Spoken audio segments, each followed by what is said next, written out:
जय श्री राधे कृष्ण। जय श्री लक्ष्मी नारायण। जय माता एकादशी।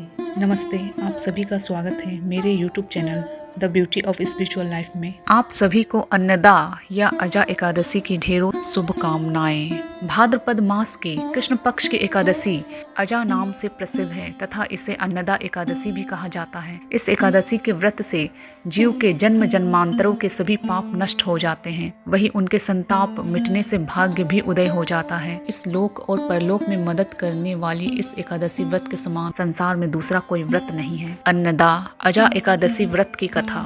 माता कुंती पुत्र युधिष्ठिर कहने लगे कि हे भगवान, भाद्रपद मास के कृष्ण पक्ष की एकादशी का क्या नाम है? व्रत करने की विधि तथा इसका महात्म्य कृपा करके कहिए। भगवान मधुसूदन कहने लगे कि इस एकादशी का नाम अन्नदा या अजा है। यह सब प्रकार के समस्त पापों का नाश करने वाली है। जो मनुष्य इस दिन भगवान ऋषिकेश की पूजा करता है उसको वैकुंठ की प्राप्ति अवश्य होती है। अब आप इसकी कथा सुनिए। प्राचीन काल में हरिश्चंद्र नामक एक चक्रवर्ती राजा राज्य करता था। उसने किसी कर्म के वशीभूत होकर अपना सारा राज्य व धन त्याग दिया, साथ ही अपनी स्त्री पुत्र और स्वयं को बेच दिया।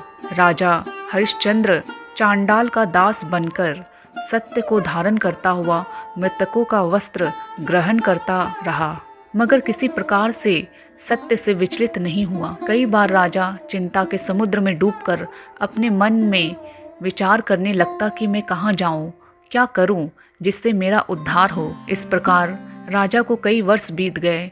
एक दिन राजा इसी चिंता में बैठे थे कि श्री गौतम ऋषि उनके पास पहुँचे। राजा ने उन्हें देखकर प्रणाम किया और अपनी दुख भरी कथा सुनाने लगे। राजा हरिश्चंद्र की दुख भरी कथा सुनकर श्री गौतम ऋषि भी अत्यंत दुखी हुए और उन्होंने राजा से कहा, हे राजन, तुम्हारे भाग्य से आज से 7 दिन बाद भाद्रपद मास के कृष्ण पक्ष की एकादशी अन्नदा या अजा नाम की एकादशी आएगी।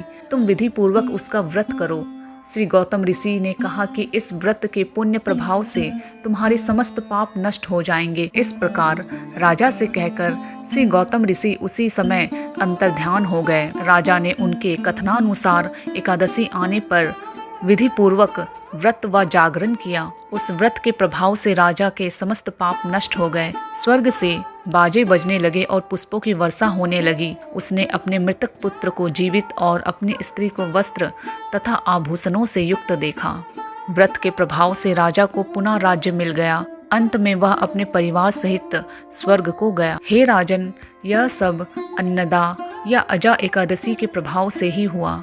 अतः जो मनुष्य विधि पूर्वक इस व्रत को करते हुए रात्रि जागरण करते हैं, उनके समस्त पाप नष्ट होकर अंत में वे स्वर्गलोक को प्राप्त होते हैं। इस एकादशी की कथा के श्रवण मात्र से अश्वमेघ यज्ञ का फल प्राप्त होता है। तो ये थी अन्नदा या अजा एकादशी व्रत की कथा। मिलते हैं अगले वीडियो में। आप सभी का धन्यवाद। जय माता एकादशी।